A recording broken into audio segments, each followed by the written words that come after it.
আমি যে কি হারাইছি সেটা আমি বুঝি, যে আমি কি হারাইছি।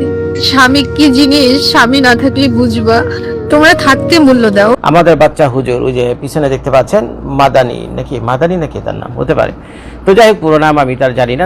আজকে আমাকে রবিকুল ইসলাম মাদানি ফোন দিয়েছিল, বিশ্বাস হয়? এটা অবিশ্বাস হওয়ারই কথা, কিন্তু আমি প্রমাণ দেখাইতেছি আপনাদেরকে।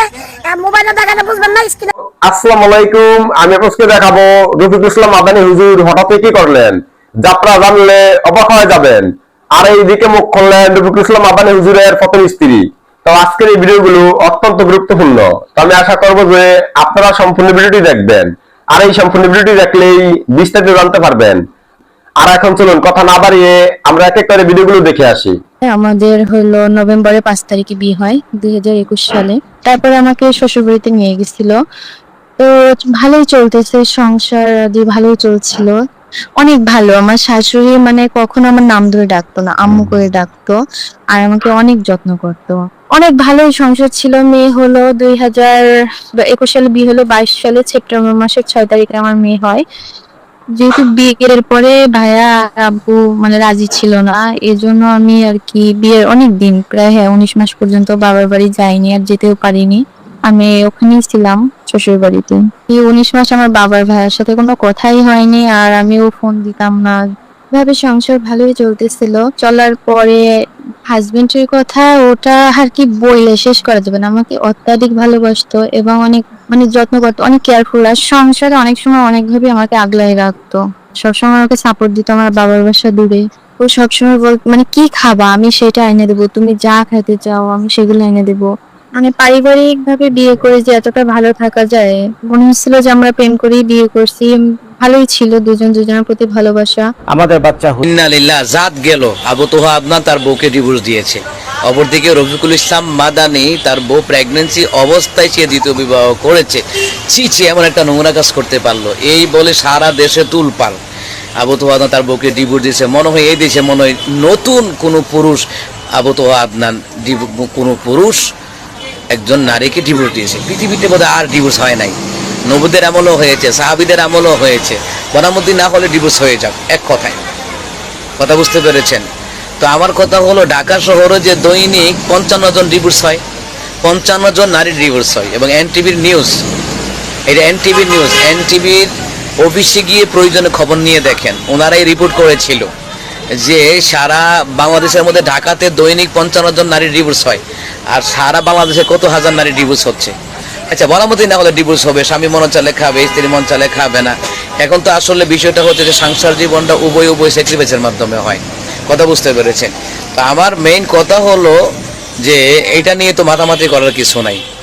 কারণ কি, এইদিকে বাংলাদেশের মধ্যে আপনারা দেখেন, যারা বিয়ে না করো যেই নায়ক নায়িকারা আকাম কুকাম দেশে বিদেশে আকাম কুকামে, এবং তারা অশ্লীল অঙ্গি ভঙ্গি ভিডিও বানাইয়া তারা কি করে, তারা কাস্টমার ভাড়া করে। আসলে ছবি বানানো মানে সিনেমা নির্মাণ করে এদের উদ্দেশ্য না। এদের উদ্দেশ্য হলো শিল্পপতি, এমপি, মন্ত্রী, মিনিস্টার, টাকাওয়ালা, পয়সাওয়ালা, এদেরকে রাতের বেলা কাস্টমার হিসাবে ভাড়া করা।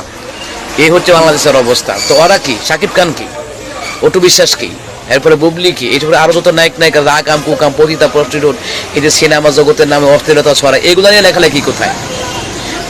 বউ ডিভোর্স দিয়ে দিছে, কি হয়ে গেল রে। এইদিকে রবিউল মাদানি দ্বিতীয় বিয়ে করেছে, বিয়ে ছাড়া যে আকাম কুকাম করতেছে। এই দেশে কোনো দর্শনের বিচার হয়, গোম খুনের বিচার হয়? এইদিকে রবিউল মাদানি তার স্ত্রী প্রেগনেন্সি অবস্থায় সে কিভাবে বিয়ে করতে পারলো? তার বউর পাশে থাকার দরকার। সর্বনা, তার তো মানবতাই নাই। তো সরকারের কোন মানবতা? বিক্রমপুরী বাইকে জেলখানায় রাখছে, তার বউ তো প্রেগনেন্ট, তার 3টা বাচ্চাও আছে, না খেয়ে কষ্ট করতেছে। তো এই মুহূর্তে কি বিক্রমপুরী বাইকে তার পরিবারের পাশে থাকার দরকার না? তাহলে রাষ্ট্র কেন জেলখানায় রাখলো নিরপরাধ আলেমকে? এই দেশের কওমি বলেন, আলিয়া বলেন, যত ধরনের ওলামায়ে কেরাম আছে, আপনারা কেন এগুলা নিয়ে লেখালেখি করেন না? আপনারা এগুলা নিয়ে কেন আপনার প্রতিবাদ করেন না? আপনারা বোঝা রয়েছেন এক বিয়া নিয়ে, 2 বিয়া নিয়ে দেবেন। হ্যাঁ, বিয়েটা পুতুল খেলা না। দ্বিতীয় বিয়ে করলে দুনু বউয়ের বাসস্থান রাখতে হবে নির্দিষ্টভাবে, তার খরচ ভরণ পোষণ রাখতে হবে, ঠিক আছে? না হয় হাসরের ময়দানে আল্লাহ তাআলা রাব্বুল আলামিন কিয়ামতের ময়দানে বিকলাঙ্গ করে তাকে হাসরের ময়দানে উঠাবেন। আবার 2 বিয়া 3 বিয়াকে ব্যঙ্গ করা যাবে না, এঙ্কা করা যাবে না। লঙ্গার ঘরের কলা না যে তুমি কইরে ছেড়ে বেড়ে সাইডে দিয়ে রাখবা। কারণ গার্মেন্টসের হাজার হাজার কর্মী, ঠিক আছে, বিয়ে হয়েছে, পোলা ফালাই দিয়ে চট্টগ্রামে কাজ করে। তাই ব্ল্যাক লিস্টে ফেলাই দিয়ে চট্টগ্রামে দেখো, এরকম অসংখ্য মেয়েরা স্বামীর দেওয়া ভরণ পোষণ থেকে বঞ্চিত, স্বামীর হক থেকে, ঠিক আছে, স্বামীর হক থেকে বঞ্চিত। তো আমার মেইন কথা হলো যেটা, যে যদি সমান অধিকার দিতে পারে, সমানভাবে তার বাসস্থান, তার ভবিষ্যৎ সুনিশ্চিত করতে পারে, তাহলে করুক। আমরা রঙের গড়ে করেন, এটা ফাতরামি করা যাবে না, এক কথায় এটা নিয়ে কোনো ফাতরামি করা যাবে না। 2 বিয়ে 3 বিয়ে অ্যাঙ্কার করা যাবে না যে তারা নারীদেরকে পণ্য সামগ্রী বানাইছে। নাউজুবিল্লাহ, আপনি কাফের হয়ে যাবেন। আল্লাহর বিধিবিধানকে নিয়ে অ্যাঙ্কার করলে আপনি কাফের হয়ে যাবেন, কাফের। আপনি যত বড় মুফতি মুহাদ্দিস হন না কেন। আমার কথা হলো, আবু তো আপনার তার স্ত্রীকে ডিভোর্স দিছে, আমি আগেই লাইভে বলেছিলাম যে এগুলো টিকবে না। একবার যেটা দাগ লেগে যায় ওটা টিকবে না। দ্বিতীয়ত, যে রফুল ইসলাম মাদানী ভাই বিয়ে করছে, তো আর বোধে কেউ করে নাই। নবীগণ, সাহাবিগণ, হক্কানে আল্লাহর ওলিগণ, তারা কি করে নাই? আশরাফি থানভী রাহমাতুল্লাহ করে নাই? করেছেন। আমার মেইন কথা হলো যে তোমরা 1 বিয়ে 2 বিয়ে নেফল রয়েছে, আর এইদিকে দেশের মধ্যে গুম খুন চাঁদাবাজি এইগুলোর একটারও বিচার হইতেছে না। যারা সত্যিকার অর্থে অপরাধী তাদের বিচার করা হয়, কিন্তু আলেম হইলে তাকে মিথ্যা হামলা মামলা দিয়ে চাপাইয়া রিমান্ডে নিয়ে জোর করে স্বীকারোক্তি করাইবা। চরম পর্যায়ের ষড়যন্ত্র যত ওলামায়ে কেরামের বিরুদ্ধে। আপনি কওমি আলিয়া জামাতের নিয়ে কুতাকুতি করতেছেন না, পাছার চামড়া থাকতো না। একটা কথা বলে দিলাম, পাছার চামড়া থাকবে না। কারণ মিডিয়ার সন্ত্রাসগুলি, ঠিক আছে, সব ফোকাস ওলামায়ে কেরামের দিকে। কারণ জনগণ থেকে তাদেরকে বিচ্ছিন্ন রাখতে হবে। এক কথায়, জনগণ থেকে বিচ্ছিন্ন রাখতে পারলেও দেশের অসংখ্য ইস্যু, দুর্নীতি, লুটপাট, এগুলি ধামাচাপা যাওয়া যাবে। আপনি বুঝেন না কেন? আমার সুন্নিগণের একটা ভাইয়ের সাথে আমি কথা বললাম, তো আমি কি ভাই সুন্নি হন যেটাই হন, কিন্তু আপনি তো আলেম, কিন্তু এই দেশের চরম পর্যায়ে ষড়যন্ত্র হচ্ছে ওলামায়ে কেরামের বিরুদ্ধে, মনে রাখবেন। আর তুমি 1 বিয়া 2 বিয়া তো আপনার রোজগুলো মাথায় নিয়ে তুমি কুতাকুতি করতেছো, তুমি এটা নিয়ে বসে রয়েছো মিয়া। এইদিকে ভারতের মধ্যে কি একটা অবস্থা চলতেছে মিয়া, ভারতবর্ষে মুসলমান নারীদেরকে দর্শন করতেছে, বাবার সামনে মেয়েকে দর্শন করতেছে, স্ত্রীর সামনে মেয়েকে দর্শন করতেছে, ঘর বাড়ি জ্বালা দিতে, মসজিদ মাদ্রাসা, অসংখ্য কওমি মাদ্রাসা জ্বালা দিতেছে। ওইগুলা নিয়ে প্রতিবাদ করো, ওইগুলা নিয়ে হ্যান্ড থাকলে প্রতিবাদ করো, অনলাইনে লেখালেখি করো। 1 বিয়ে 2 বিয়ে কারাকারে ডিভোর্স দিছে, মনে হয় এই দেশে আর কোনো নতুন ডিভোর্স বনামতি না হলে ডিভোর্স দিয়ে দেয়। কোনো মেয়ে আছে ইচ্ছা করে ডিভোর্স দেয়, কোনো ছেলে আছে ইচ্ছা করে ডিভোর্স দিয়ে দেয়। কত অকারেন্স হতেছে এই দেশে। কত মেম্বার, চেয়ারম্যান, এমপি, মন্ত্রী, মিনিস্টার, হিরোপতি, আকাম কুকামে জড়িত, আবাসিক হোটেলে, এগুলি বন্ধ করো না কেন? এগুলি বন্ধের ব্যাপারে কথা বলো না কেন? 1 বিয়ে 2 বিয়ে নিয়ে তুমি কুতাকুতি করো, হ্যাঁ? এগুলা নিয়ে কুতাকুতি, এগুলা নিয়ে কুতাকুতি করো কেন? সমাজে সুদ খাই আপন না করে এগুলোর বিরুদ্ধে বলাবলি করো না কেন? হ্যাঁ, আপন মাল লোকের জানা করে, বিয়ে করেছে, পবিত্র কাজ করেছে, আল্লাহ বিধান মেনে করেছে, সে পাল্টালে করুক। এটা নিয়ে অ্যাঙ্কার করা যাবে না, কিন্তু পুতুল খেলা মনে করা যাবে না। দায়িত্ব আদায় করতে না পারলে দরকার নাই। কথা বুঝতে পেরেছে? এটা আল্লাহ বলেই দিয়েছেন কোরআন কারিমের মধ্যে। তো আমার কথা হলো, যারা সমাজে সুদ খায়, ঘুষ খায়, দুর্নীতি করে, যারা মার সাথে জানার গুনাহ করে, এদের ব্যাপারে তুলপার করো না কেন ফেসবুকের মধ্যে? তুমি 1 বিয়ে 2 বিয়ে ডিভোর্স নিয়ে পড়ে রয়েছো, তুমি মুনাফিকের গোষ্ঠী। এই জন্য আমি প্রায় সময় বলি, ঘরে ঘরে নাস্তিক মুনাফিক তৈরি হয়ে রয়েছে, ঘরে ঘরে রামবাম তৈরি হয়ে রয়েছে। খবর আছে নি? তুমি আল্লাহর বিধান, নবীর তরিকায় চলার চেষ্টা করো। আল্লাহর বিধান তুমি যদি মানতে পারো না, এটা মানতে পারো, এটা আলাদা বিষয়, কিন্তু এটা তুচ্ছ তাচ্ছিল্য করা যাবে। ধরেন স্বামী অ্যাক্সিডেন্ট করে বিছানায় পড়ে গেছে 10 মাসের জন্য, বউয়ের সাথে শক্তি নেই। এই পরিস্থিতিতে বউ যদি স্বামীকে ছেড়ে দিয়ে হালার জন্য আরেকটা বিবাহ করে, সেটা কি হারাম হবে? না, হারাম হবে না। ইসলামে যে কোনো সময় যে কাউকে ডিভোর্স দেওয়া যায়, কিন্তু কাজটা কি মানবিক হবে? উত্তরটা হলো না, হবে না। এবার চিন্তা করেন, একজন নারী প্রেগনেন্ট, 1 সপ্তাহ পর তার ডেলিভারি, জীবনের সবচেয়ে কঠিন মুহূর্ত। এই পরিস্থিতিতে স্বামী আরেকটা বিবাহ করে আনতেছেন। লজিক কি? গুনাহ থেকে বাঁচার জন্য, পরকিয়া না করে হালাল উপায়ের জন্য।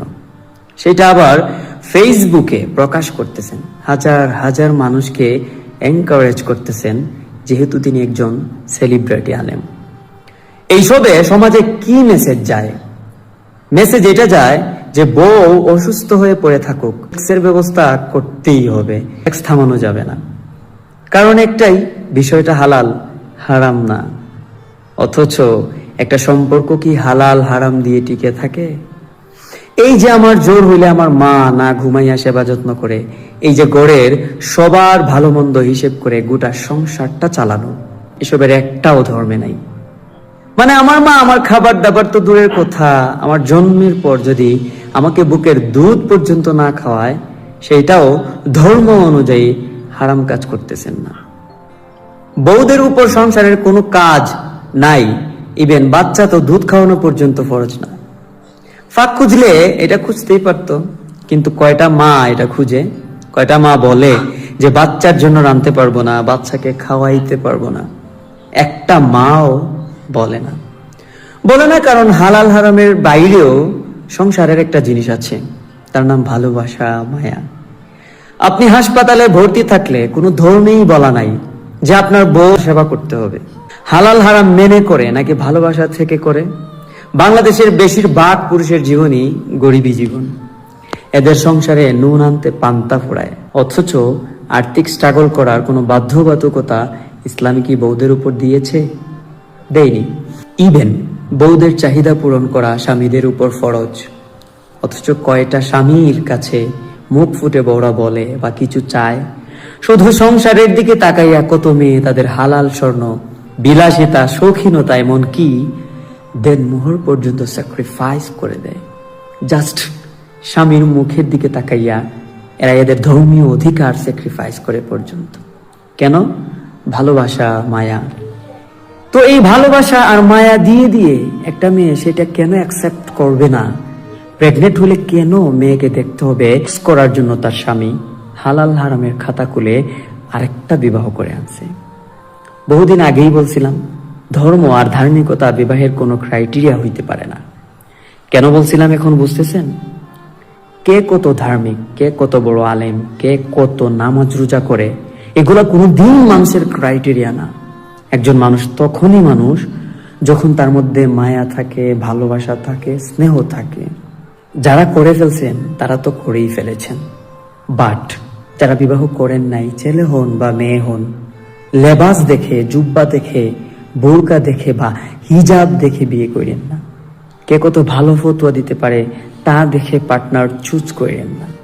করলে দেখবেন আপনার অসুস্থ হয়ে বিছানায় পড়ে আছেন, আর আপনার স্বামী সেই অসুস্থতার সুযোগ নিয়ে দ্বিতীয় বউয়ের ফতোয়া নিয়ে হাজির।